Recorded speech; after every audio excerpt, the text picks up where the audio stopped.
Tem uma pergunta para você aqui, que o detetive OS falou: gostaria que o Antônio falasse sobre a menção errada, entre aspas, a um título romano que tem em alguma parte do Novo Testamento. Isso seria uma evidência de um distanciamento e não familiaridade com o exército romano. Não sei se você entendeu o que ele está falando, mas se quiser comentar o que você ia comentar. Não, eu acho que ele está se referindo, não é ao Novo Testamento, mas é a carta que o Clemente, bispo de Roma, ele escreveu aos Coríntios. Tá? A carta, porque naquela época, que nem o Wesley chamou a atenção, naquela época você ainda não tinha monobispado, então o Clemente, ele era mais provavelmente de um grupo de pessoas ali encarregados da igreja. Você não tinha a figura do Papa ali, nem a figura de Roma como liderança da igreja. Havia sim um reconhecimento de Roma por ter 2 mártires, né? Pedro e Paulo, ele fala isso na carta, morreram lá.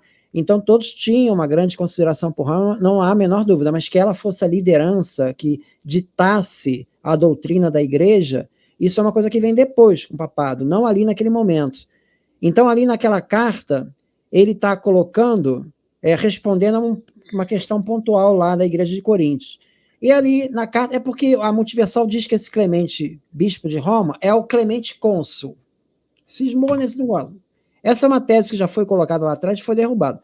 Um dos argumentos que é colocado é que nessa carta ele faz referência ao exército de Roma, né? Que é legiões de 100 pessoas, 50 pessoas, e 200 pessoas, e 500... Ele faz uma referência. Essa referência que eles usam bate exatamente com uma passagem do Êxodo, que ali fala dos exércitos de 100, 200, 500 e 1000. Bate exatamente. Não bate com o exército de Roma. O exército de Roma não tem 50 lá que ele falou. 50 não tem. Não tem isso no exército de Roma. Então, para uma pessoa que seria cônsul de romano, ele fazer referência ao exército, se ele estivesse referindo ao exército de Roma, ele está se referindo errado, ele tá cometendo um erro crasso ali. Provavelmente ele está se referindo ao Êxodo. Então, isso não é um argumento para provar que ele era o cônsul romano, entendeu? Porque essa referência ao exército não é referência ao exército de Roma. Eles seriam um profundo desconhecedor do exército de Roma se escrevesse aquilo. É a mesma coisa que escrever assim, que ele era um grande líder do exército, ele era um almirante. Pô, mas peraí, não tem almirante no exército. É mais ou menos isso, entendeu? Ou seja, um cara está denunciando que ele não entende nada de exército de Roma. Então, ele não é o Flávio Romano, né? Bom, isso é um argumento só. Agora eu queria colocar um outro ponto que é colocado aqui pelo Chevitarese, tá?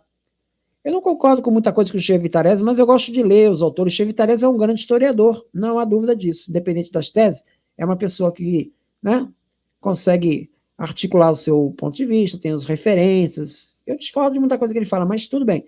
Aí vem aqui essa parte que ele fala dos cristãos da casa de César, porque ele diz, ainda nessa coisa, eles dizem que Filipenses 1,13, Paulo fala assim, saúda aos cristãos da casa de César. Tá vendo? Tá saudando o imperador. Bom, vamos com calma. Vamos ver o que o Chevitarese fala aqui na página 40. Com referência a Filipenses 1,13 e aos da casa de César, que aparece em 4,22, em Filipenses 1,13 fala do pretório, e em casa de César aparece de 4,22. Ela não autoriza a interpretação de que Paulo estivesse preso na capital do Império Roma. Muito embora ele próprio tivesse manifestado a vontade de ir para a cidade de Roma, suas cartas não explicitam de forma alguma a concretização desse desejo. Por isso, Lourenço tem razão quando observa que o pretório e a casa de César poderiam também designar a residência do governador em outras cidades romanas. Então, isso é uma tese, tá? Então, casa de César está se referindo a outro palácio, não o palácio em Roma. Aqui, o Wayne Mix, ele vai dar uma outra interpretação, que é o que eu estou mais alinhado aqui do Wayne Mix. Ele vai dizer o seguinte, existe, entretanto, um grupo particular de escravos e de libertos que constituíam provavelmente a categoria mais móvel que pode ser encontrada na sociedade romana, e entre os quais sabemos que bem explicitamente que havia cristãos do círculo paulino. Eram os membros da família de César, da casa de César. Era conhecido como família Cesares. Então o cristianismo, ele começa de baixo, ele começa das camadas mais pobres. É gente analfabeta. Isso, o Celso está falando isso. E o Orígenes não discute, ele fala, é verdade mesmo. Até na carta de Paulo ele fala assim, por isso que Deus escolheu os analfabetos. Tem uma passagem que ele fala assim, Ele mesmo reconhece que é de baixo que nasce. Então, esses cristãos da casa de César são pessoas que trabalhavam no palácio, como porteiro, cozinheiro, escravo. É isso, gente. Não é senador, não está saudando senador. Esse é o entendimento do Wayne Mix, tá? É um grande autor. O livro dele foi reeditado esse ano aí, ano passado. Ô, Adolfo,